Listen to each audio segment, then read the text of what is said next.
स्वागत है आप सभी का ITS का जी स्टडी यूट्यूब चैनल में। दोस्तों इस वीडियो में हम लोग ITS second year electrician theory का इम्पोर्टेंट क्वेश्चन को करेंगे जो CBT एग्ज़ाम के लिए आपका इम्पोर्टेंट है। ये क्वेश्चन आपका नीमी पैटर्न पर है। नीमी है आपका पैटर्न, तो छोड़िए यहाँ पे नीमी ही है, नीमी PDF से।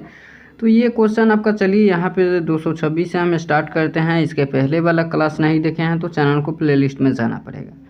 चलिए देखिए यहाँ पे OH लाइनों में क्रॉस आर्म का उद्देश्य क्या है। यहाँ पे ये पूछ रखा है कि ओवरहेड जो लाइन है OH का होता है, ओवरहेड लाइनों में क्रॉस जो होता है क्रॉस आर्म का उद्देश्य यहाँ पे पूछ रखा है। क्या उद्देश्य है जो ओवरहेड लाइनों में क्रॉस आर्म का उद्देश्य क्या होता है। तो ऑप्शन ए है OH पोल को अधिक सहारा प्रदान करता है, या कंडक्टरों के बीच लघु पथन से रक्षा करता है, या खंभों के बीच रेखाओं की शिथिलता को कम करता है, या इंसुलेटर यहाँ पे दिया गया है इंसुलेटर पकड़े हुए कंडक्टर को किधर से जकड़ कर रखता है। क्या होगा।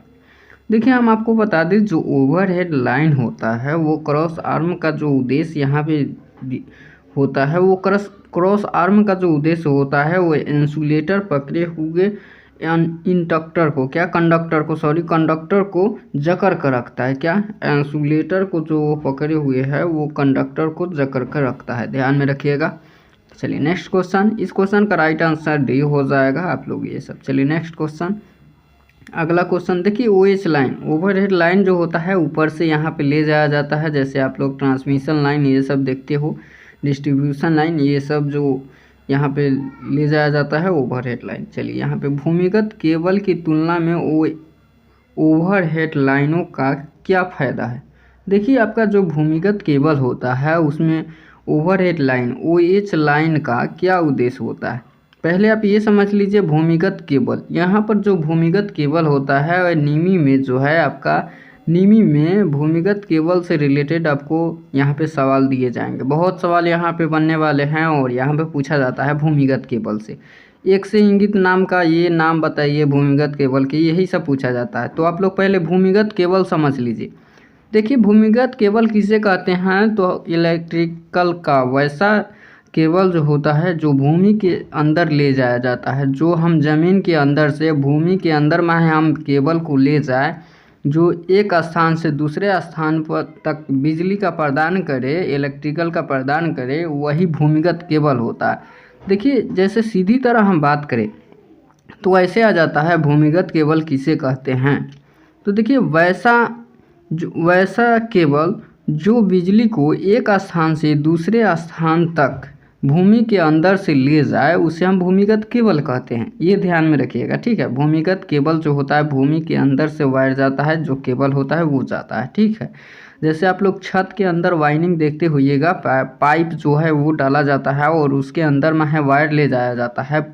तो वैसे ही ये होता है कि भूमिगत जो होता है भूमि के अंदर, जो भूमि होता है भूमि के अंदर से ये केबल ले जाया जाता है, ठीक है, ध्यान में रखिएगा। तो यहाँ पे भूमिगत केबल की तुलना में जो भूमि के अंदर में जो अंदर से जो यहाँ पे जो केबल जा रहा है, लाइन जा रहा है, उससे बेहतर यहाँ पे यदि हम ऊपर में ले जाते हैं OH, ठीक है, OH ओवरहेड लाइनों का यहाँ पे क्या फ़ायदा हो जाएगा। तो ऑप्शन यहाँ पे देख लीजिए, सार्वजनिक सुरक्षा अधिक है, या दोष आसानी से पता लगाए जा सकते हैं। क्या दोष आसानी से पता लगाए जा सकते हैं, सही बात है, बट ऊपर से जो है यहाँ पे आसानी से पता तो लगाए जा सकते हैं, नीचे भी होता है उसके लिए यंत्र आता है, ठीक है। चलिए संरचना लाइनों के साथ कोई हस्तक्षेप नहीं होता है, या त्वरित निरावेश से खतरों के लिए यहाँ पे निश्वसनीय नहीं है।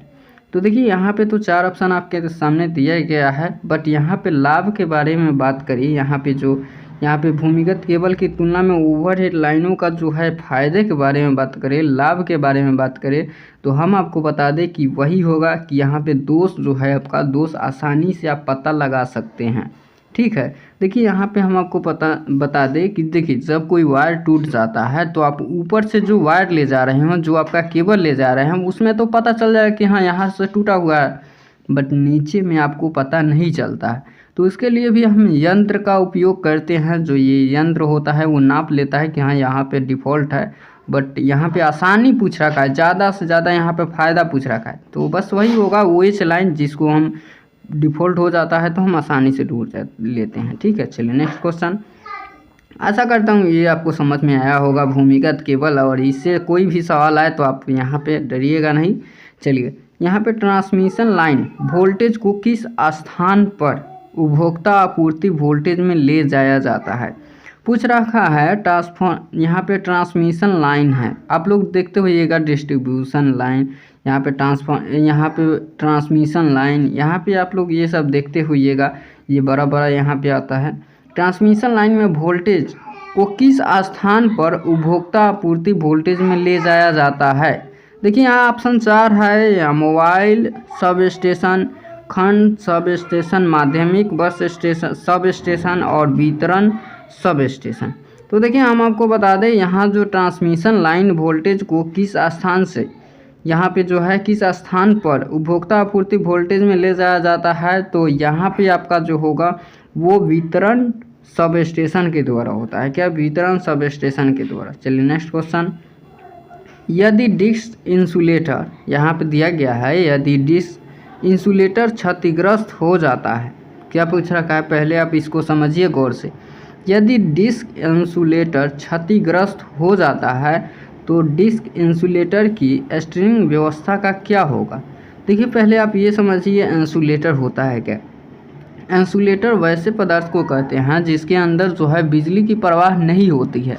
इलेक्ट्रिकल इंसुलेटर एक ऐसा यहाँ पे वस्तु है, वस्तु कह लो, वस्तु है जो अपने अंदर जो है इलेक्ट्रिकल का जो है वो अपने अंदर इलेक्ट्रॉनिक प्रवाह जो है वो खींचता नहीं है। ठीक है, तो इसके अंदर इलेक्ट्रॉनिक का प्रवाह नहीं होता है, इसके अंदर बिजली प्रवेश नहीं करती है, तो वो इंसुलेटर होता है। आप लोग देखते होइएगा जो डिस्क यहाँ पे लगा रहता है, तो इंसुलेटर जो डिस्क लगा रहता है और उसके ऊपर से हम केबल को ले जाते हैं, कभी नीचे से ले जाते हैं, कभी वर्टिकल लाइन में, स्ट्रेट लाइन में, ये सब हम ले जाते हैं। और कभी कभी आपसे इंटरव्यू में ये भी पूछ लेगा कि यहाँ पे एक बात बताइए, जो ये हम इंसुलेटर के ऊपर में है जो हम वायर ले जाते हैं, जो केबल ले जाते हैं, तो वो कितने वोल्ट का है, कितने वोल्ट का हम कैसे पता लगा सकते हैं। डिस्क को गिन करके क्या हम पता लगा सकते हैं कि ये कितने वोल्ट का यहाँ पे जो है, यहाँ पे कितने वोल्ट का हमारा लाइन जा रहा है, बताइए। तो देखिए हम आपको बता दें इंटरव्यू में ऐसे होता है। देखिए यहाँ पे एक डिस्क रहे, एक डिस्क आपका रहे तो समझ लीजिए ये आपका 11,000 है। यदि आपका 3 डिस्क रहे तो ये 33 kVA का वोल्ट है, किलो वोल्ट का वोल्ट है। ठीक है, 33 kVA और 11 kVA का यहाँ पे वोल्ट है।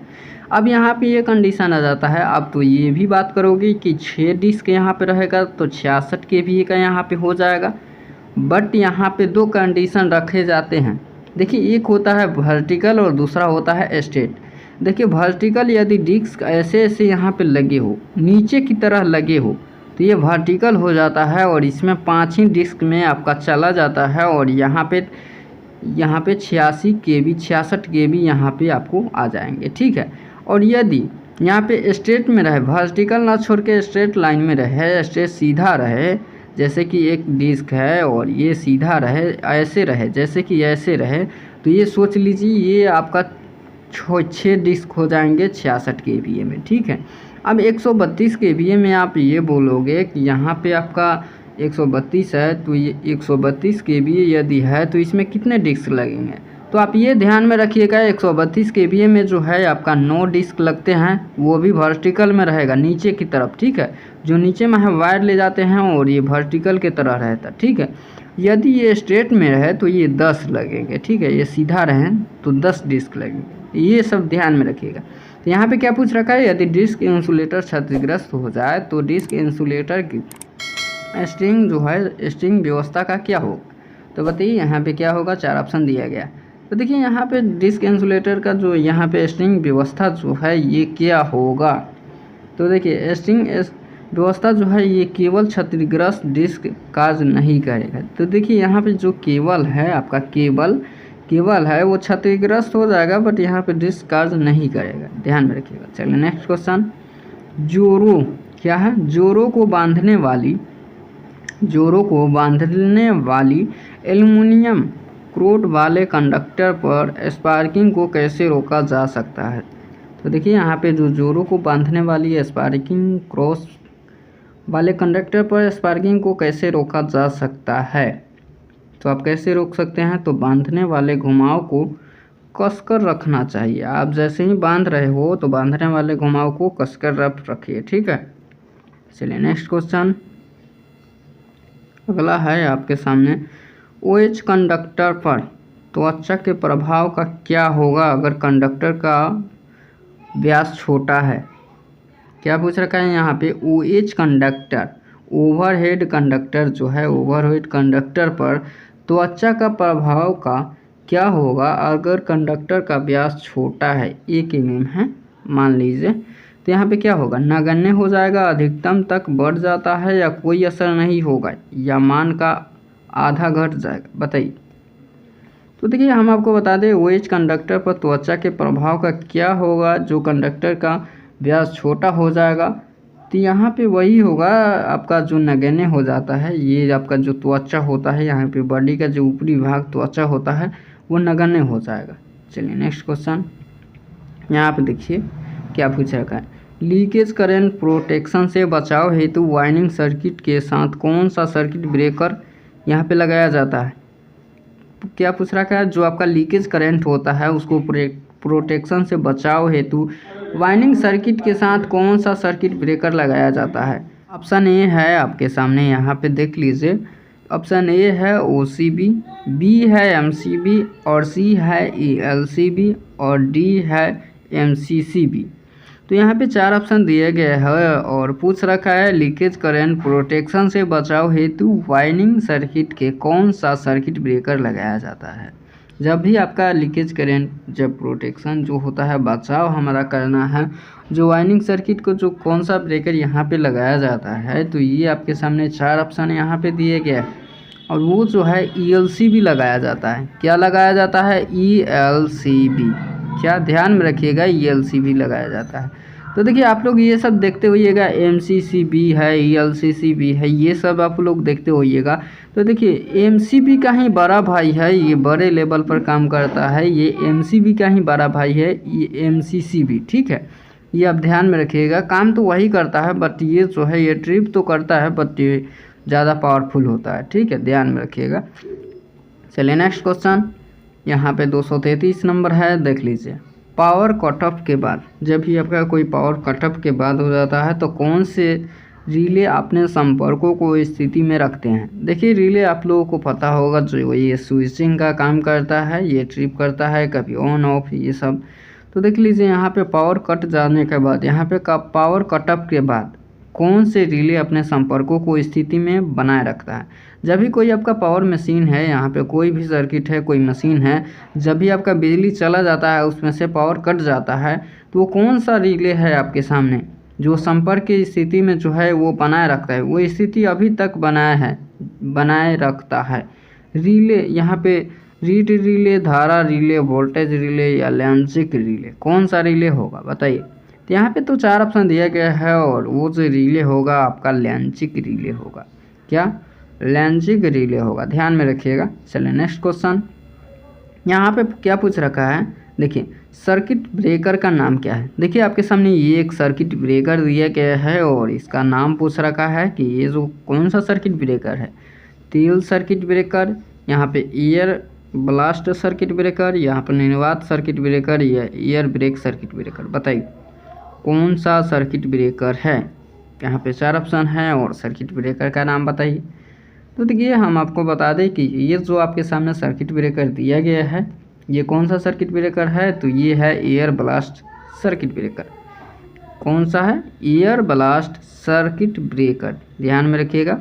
नेक्स्ट क्वेश्चन चलते हैं और ये देख लीजिए अगला क्वेश्चन आपके सामने है और ये क्या पूछ रखा है। देखिए सर्किट ब्रेकर की टूटने की क्षमता का मूल्यांकन कैसे किया जाता है। जब भी कोई सर्किट ब्रेकर होता है, MCB ही ले लीजिए, MCB तो ये तो ट्रिप करता है, तो कोई फ्यूजे ले लीजिए। यहाँ पर सर्किट ब्रेकर जब टूट जाता है, टूटने की क्षमता जो होता है वो मूल्यांकन कैसे आप याद कर सकती हो, किलो वोल्ट में, किलो वाट में, MVA में, यहाँ पे मेगा वोल्ट एम्पियर में या किलो वाट एम्पियर में, यहाँ पे ये सब दिया गया है किलो वोल्ट एम्पियर में। यहाँ पे बताइए 4 ऑप्शन है, केवी में या केडब्ल्यू में या एमवीए में या केवीआर में, बताइए। तो जब भी सर्किट ब्रेकर यहाँ पे होता है, कोई सर्किट ब्रेकर है और सर्किट ब्रेकर की टूटने की क्षमता को हम कैसे मूल्यांकन करते हैं, तो जो देखिए जो मूल्यांकन करने का जो प्रक्रिया है एमवीए में है, क्या मेगा वोल्ट यहाँ पे एम्पियर में हम ज्ञात करते हैं एमवीए में, ठीक है। चलिए नेक्स्ट क्वेश्चन, अगला क्वेश्चन है और यहाँ पे देख लीजिए, संकेत ओवरहेड रिले में, देखिए ऐसे भी चलिए यहाँ पे इतना ही तक आज अगले वीडियो में हम देखेंगे। आज हम इतना ही रहने देते हैं, ज़्यादा लंबा वीडियो को नहीं करते हैं। आशा करता हूँ ये वीडियो आपको समझ में आया होगा, समझ में आया है तो एक लाइक कीजिए, चैनल पर नया हो तो सब्सक्राइब कीजिए। अगले वीडियो आपको मिलता रहे, कोई अपडेट आए इन्फॉर्मेशन हो तो आपको मिलता रहे। इसी तरीके से आप स्टडी करते रहिए और चैनल को प्लेलिस्ट में चाहिए। और यहाँ पे ईडी का भी क्लास अच्छे हम रखे हुए हैं, ईडी सेकेंड ईयर के छात्रों के लिए, इलेक्ट्रीशियन फिटर सभी के लिए है, ठीक है। तो अब जा करके चैनल के प्लेलिस्ट में आप देख सकते हैं, चैनल के प्लेलिस्ट में आप जा करके देख लीजिए। और वीडियो अच्छा लगा है तो शेयर करना आप ना भूलिएगा और एक लाइक कीजिएगा और चैनल पर नए हो सब्सक्राइब कीजिएगा। मेरा एक टेलीग्राम चैनल है ITS का जी स्टडी, उसको भी आप ज्वाइन कर लीजिए, कोई अपडेट आए इन्फॉर्मेशन हो आपको मिलता रहता है। चलिए मिलते हैं नेक्स्ट वीडियो में। वीडियो अंदर देखने के लिए आपका बहुत बहुत धन्यवाद।